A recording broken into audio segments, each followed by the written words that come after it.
Welcome back, everyone, to another reaction video. Well, I saw this video and I couldn't pass up the opportunity to check it out. It's by Chat History and it's called Something Bad About Every U.S. State's History Explained. It's about a 31-minute video, and knowing how much I like to talk, especially about state histories, I think we're probably going to have to divide this into two episodes. So we'll cover the first half of the states today. We'll come back and do the other ones in the next episode. So I'll put a link down in the description if you want to go ahead and watch the whole video ahead of time so you're ready to go when I come back with part two. That way you can be ready with your own comments and your own observations. Plus we can make sure that we're getting Chat History some watch time and some views for the original content that he has produced. Let's go ahead and dive into this one. Something bad about every U.S. state, in no particular order. Hawaii is our most recent state added to the Big 50 in 1959.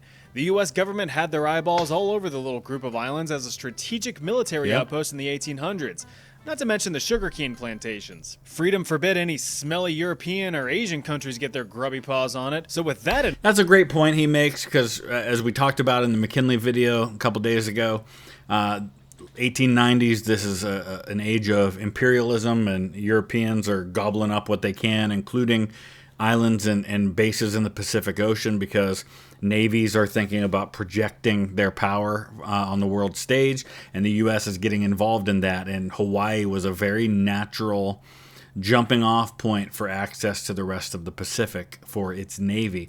You know, U.S. doesn't have navy ships that are just going to be able to go from bases in California all the way to places like Japan and Southeast Asia. So Hawaii, Guam, the Philippines, Midway, these all become very strategic locations. Mind, as well as wanting to circumvent any potential sugar tariffs, a couple of U.S. businessmen with a couple of U.S. Marines pointed a couple of their U.S. guns at Hawaiian King Kalakaua in 1887, forcing him to sign over power to the United States. Yep. But after the king kamei'd his last hame, his sister, Queen Liliuokalani, tried to regain power, but the U.S. was all, ha! So one Kuku Kachu later, and the Republic of Hawaii was established in 1894, led by one Sanford Dole, whose cousin would go on to form the Hawaiian Pineapple Company, which would later become the Dole Food Company. If you've never had it, Dole Whip, I don't know why I was thinking of bananas. I guess it is pineapples. Is freaking amazing. Highly recommend it. Ground zero for the 1918 influenza pandemic, the deadliest pandemic of the modern world, is widely believed to have been Camp Funston in Manhattan, Kansas. So, there's suspicion it may have happened in Canada before that, but the first confirmed cases of what we call Spanish flu, which is a terrible name, by the way, were in Camp Funston, Kansas, and it kind of spreads with the U.S. entry into World War I. Sorry, Kansas. The camp itself was an army base training infantry in the closing months of World War I. Well, with failure to quarantine sick troops, the flu was definitely not just in Kansas anymore.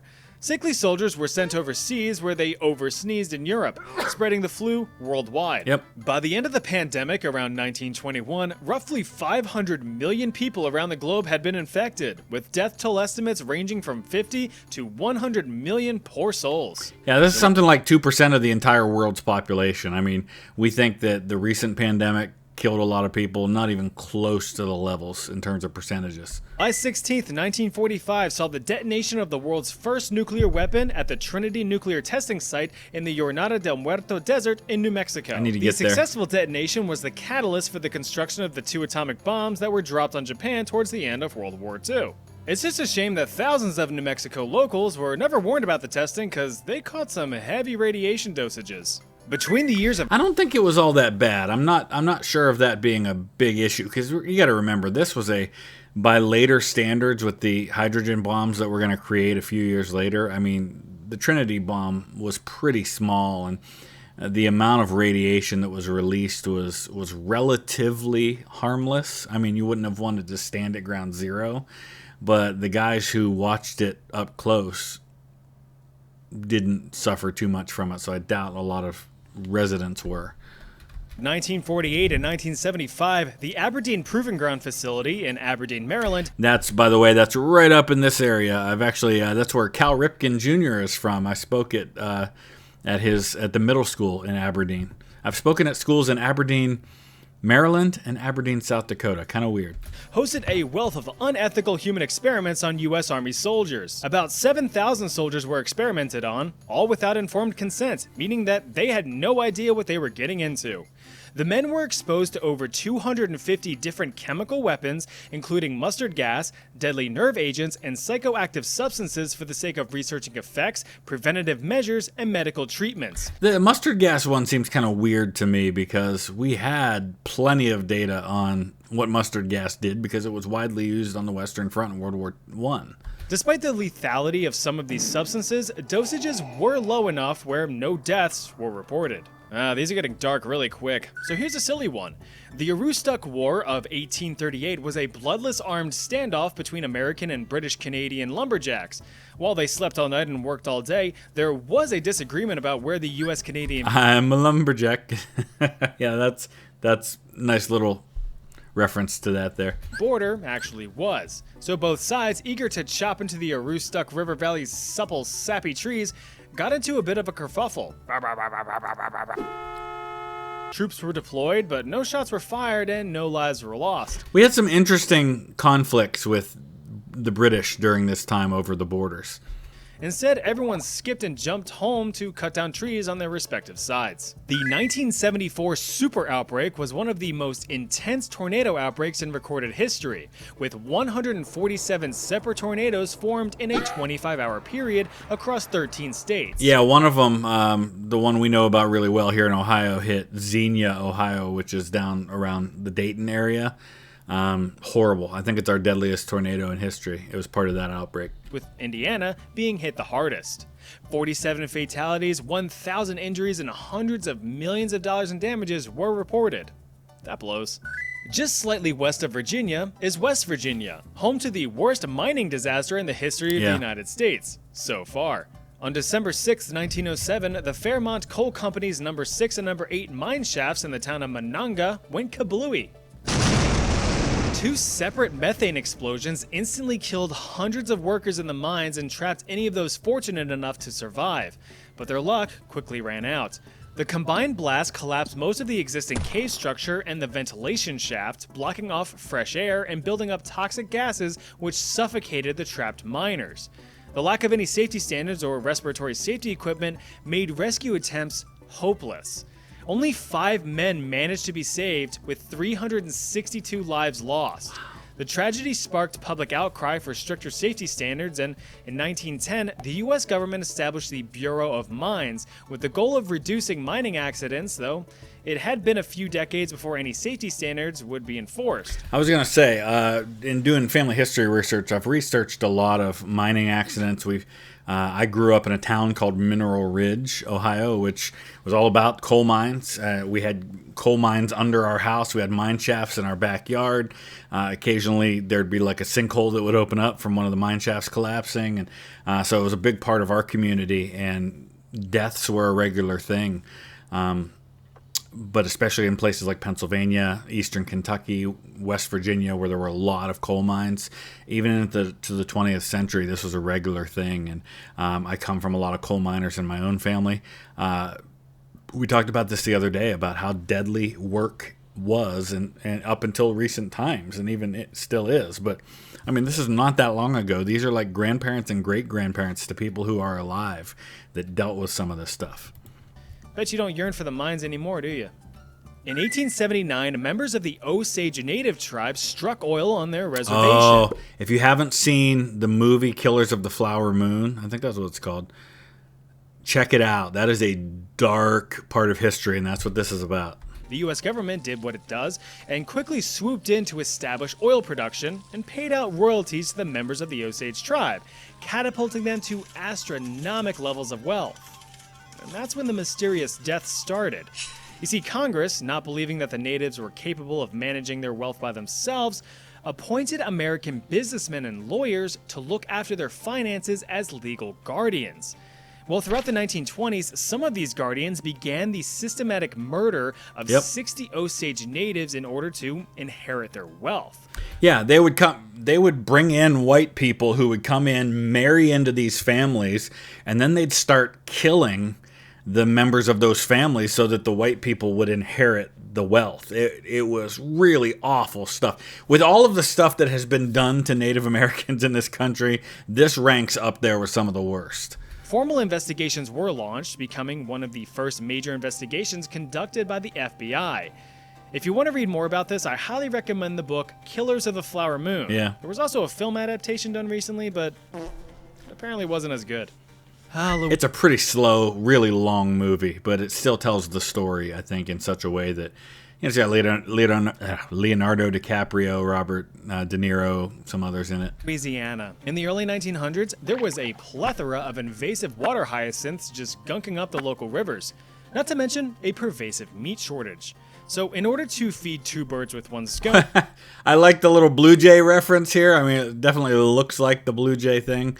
And we keep getting Minecraft references too. The American Hippo Bill was proposed to Congress. The bill would import African hippos to munch on the plants, only for said hippos to be subsequently munched on by Americans. I was going to say, this is a terrible idea. This is like the deadliest animal on Earth. You're going to bring those here? No. Other animals were on the list, including Manchurian pigs, African buffalo, Tibetan yaks, rhinos, and of course, rhinoceroses. Dik-diks. Sadly, the bill never passed, thwarting American plans to deep-throat delicious and nutritious dik-dik meat. A series of massive earthquakes completely rocked southeast Missouri in 1811. One 8.0 magnitude earthquake was so severe that it caused sections of the Mississippi River to flow backwards and several parts of the surrounding landscape to go all bleh.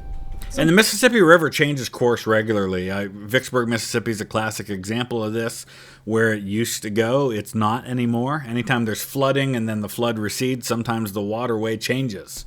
People died, probably. On April 12, 1861, those gosh dang Confederates bombarded Fort Sumter in Charleston, South Carolina for 34 hours. They definitely did not have ironclad gunboats at Fort Sumter. Those came later. Straight and 0 hours gay, marking the start of the United States Civil War, which would go on to claim the lives of nearly 700,000 people. The worst massacre in U.S. history involving a school dates all the way back to... I tell people this all the time. The worst school massacre in history happened 100 years ago and didn't involve guns. 1927 in the small town of Bath, Michigan. Horrible. Local disgruntled douche Andrew Kehoe used dynamite to destroy the Bath Consolidated School. He worked at the school. I think he was a custodian or something, and so he hid explosives under the school. And then a second set in his truck. Nasty stuff. Expensive upgrade to the local school district. The construction and maintenance of the school caused local property taxes to shoot up to account for operating costs. Kehoe, who was already on edge from his failing farming and political careers, as well as a terminally ill wife, had hit a breaking point with the steeper tax burden.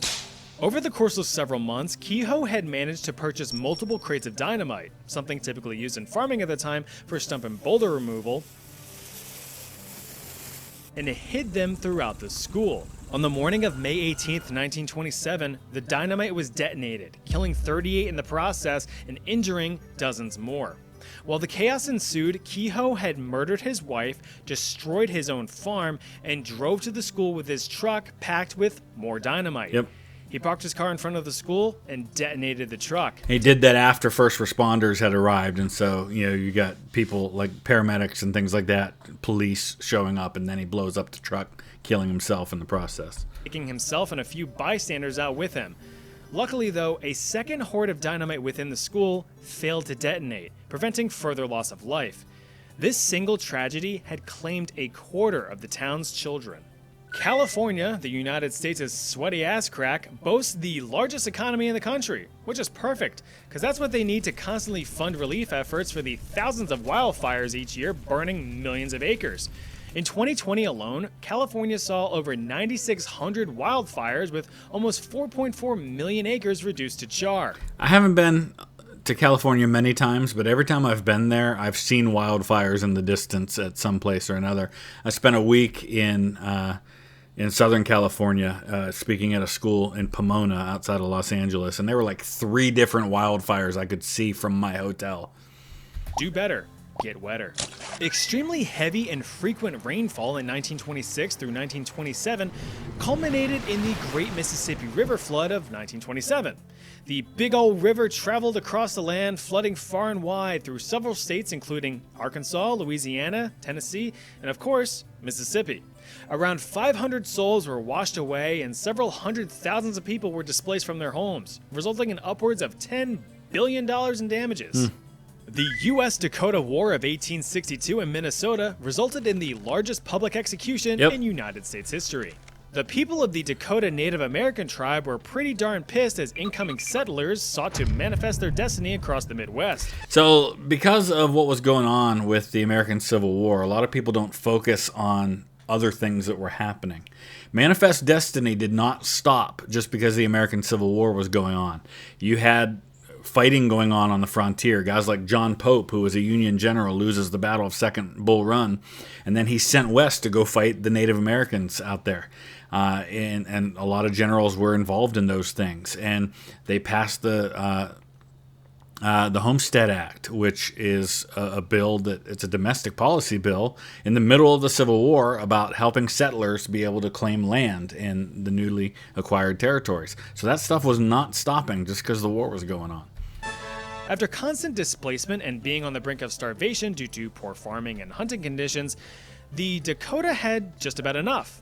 A small group of Dakota men had attacked and killed 5 settlers, including a man, his wife, and their teenage daughter.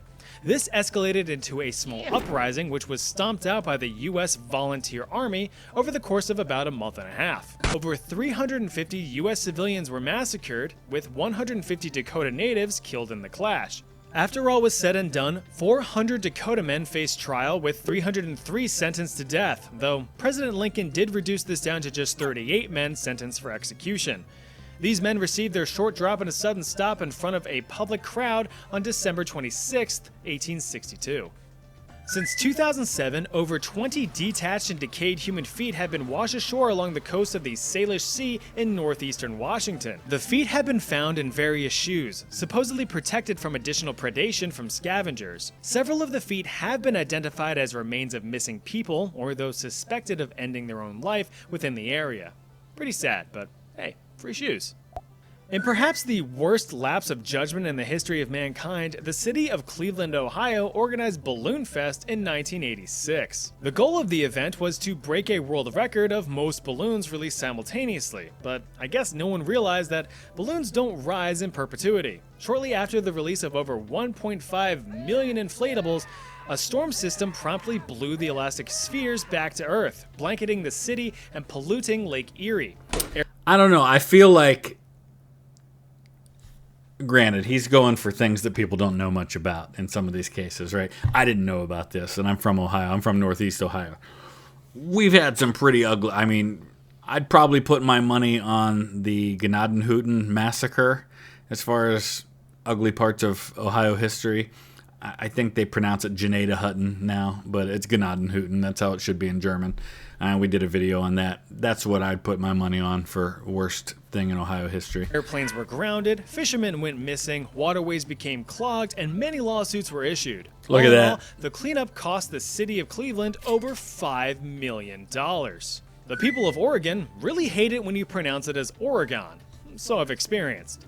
But anyway, a few months after the bombing of Pearl Harbor, a single Japanese pilot flew a secret mission to bomb the forests of Oregon in an attempt to divert war supplies. Incendiary bombs were dropped in the forests of Brookings, but in terms of damage, they didn't do jack shit. Thanks. After the war, the Japanese pilot, Nobuo Fujita, was invited back to Brookings as a guest of honor in order to make amends, which he hesitantly accepted.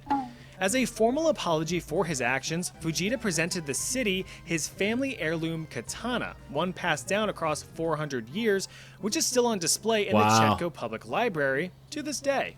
Timothy Treadwell was a huge fan of wild grizzly bears. Keyword being was. He spent about 13 summers living amongst them in Alaska. Returning one final time towards the end of autumn, the bears then became a huge fan of Timothy. One giant grizzly had attacked Timothy and his girlfriend, mauling and eating the couple. The bear was later shot and killed, with an autopsy confirming human remains in its stomach. Fellas, don't befriend giant wild animals. I don't care. Yeah, play stupid games, win stupid prizes. That's all I got to say. I mean, sometimes you feel terrible for situations that happen to people and circumstances in which they end up dying. Other times you just shake your head and say, you know what? Natural selection, man. Thinning of the herd. It's insensitive, I know, but very, very, very avoidable death. Hear how cute the ears are? They're wild animals. They will murder you. North Carolina almost became No Carolina in 1961 after a B-52 bomber carrying a payload of 2 nuclear bombs headed towards the Canadian Arctic experienced a catastrophic failure and broke up mid-air shortly after takeoff. The destroyed aircraft unintentionally dropped the bombs back down to Earth, with one falling from the plane as if properly deployed, initiating a sequence of safety switches for detonation. However, one final safety switch failed to actuate, saving North Carolina and a few surrounding states from becoming nothing more than a big black smudge on the globe. The other bomb slammed into the Earth, but very luckily remained intact and relatively undamaged. That's the thing about these nukes, is that they can't just blow up as a nuclear weapon just because they fall to the earth or because they were exploded. You could set off a bomb next to it. It's not going to set it off. These things have to be armed, and they have to be set up in such a way that the nuclear chain reaction is going to be started. Both bombs were rated as 3.8 megaton Huge. bombs, about 250 times more powerful than those dropped on Japan at the end of World War II. So yeah, the US almost accidentally nuked itself into oblivion. During the events of World War II, tens of thousands of Japanese Americans were relocated to several internment camps across the country out of fear of domestic attacks. One such camp was the Hart Mountain Camp in Park County, Wyoming, which housed 14,000 Japanese Americans during its 3 years of operation between 1942 and 1945. The camp boasted many activities, a poorly supplied school for children, a hospital, and many sports and social clubs, but each other, not terrorism, sports and social clubs. And this is a great time to point out once again that the most decorated regiment in the U.S. military during World War II was the 442nd Regimental Combat Team, which was made up of Japanese Americans who fought in Europe. This is the unit that Daniel Inouye was a part of. He got the Medal of Honor, later became a U.S. Senator, fought in Italy with incredible bravery. Japanese Americans. You know, they were still forced to be there and heavily monitored. Way back before the U.S. was even established, the English colony of Jamestown, Virginia was formed in 1607. Just a few years later, settlers experienced what is known as the Starving Time. The combined effects of the brutal winter of 1609, food shortages, devastating disease, and constant Native American attacks really screwed over colonists who resorted to pure desperation for survival. The colonists ate dogs, rats, their own shoes, and each other in order to survive. 300 settlers saw the beginning of winter, but only 60 saw the beginning of spring. The state of Rhode Yeah, so highly recommend, if you ever get a chance, visit the original Jamestown site. Both Jamestown and Plymouth, you have the original site, and then you have the recreated site where you can kind of see the living history, so to speak. The original site in Plymouth, there's really not anything there anymore.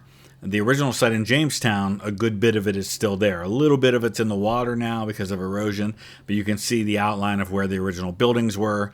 And they've got this building there where you can actually see the bones of some of the original settlers from Jamestown. And you can see the cut marks on the cheek of one of them, showing where they had cut the cheek flesh off to eat in their cannibalism.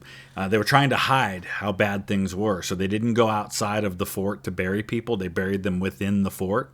And then they ate people when they had to. They couldn't go outside. They couldn't. It was survival.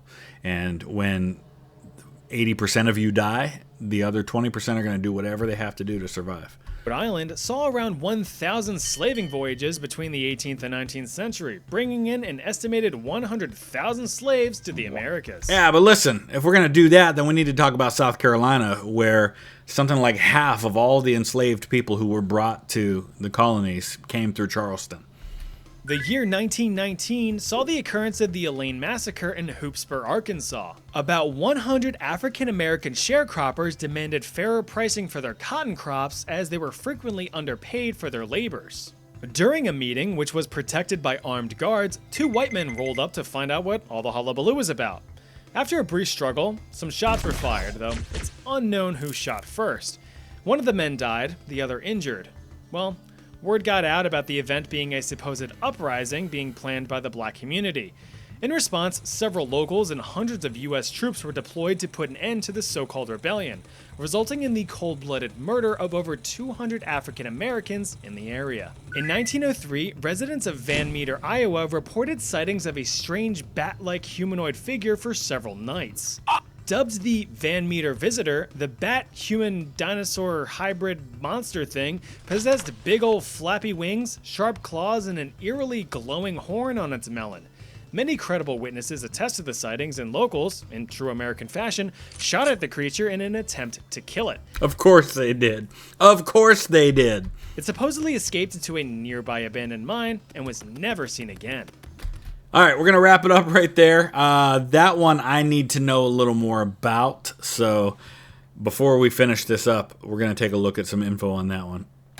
All right, I did some more digging into it, and it looks like they're definitely milking it for all it's worth. They have a regular festival now that they do there. But man, I mean, from everything I've read, there was definitely something.